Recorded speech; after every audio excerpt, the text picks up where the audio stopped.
So'r ail cwestiwn fi'n cael yw sut i ni rhoi lluniau mewn i fan hyn. Nawr mae nifer o ffyrdd gwahanol gyda ni.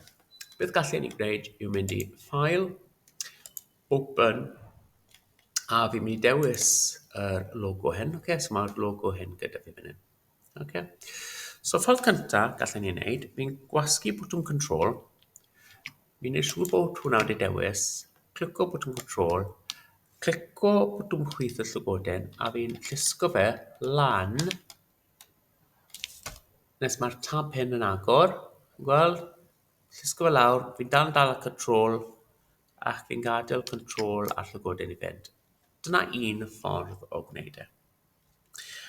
Nawr, y ffordd arall gallwch chi cael llun mewn ydy, gallwch chi just right click o'r llygoden a gallwch chi gwasgu Save Image As, a copio fe a rhoi lan, ond gallwn ni mynd hefyd Copy Image.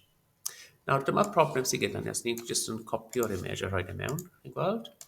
So, yr ail ffordd ydy i dy fe mewn yna. Chi'n gallu gweld weithiau, os chi'n copi i gyd, mae pethau yn ymddangos i chi ddemesau.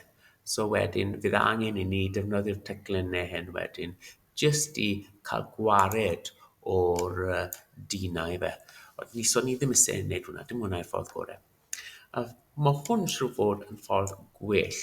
So i ni'n mynd fan hyn nawr ac i ni yn mynd lawr o ffail ac beth i ni yn mynd i wneud, i ni yn mynd i place place embed. So ni'n clico ar place embed.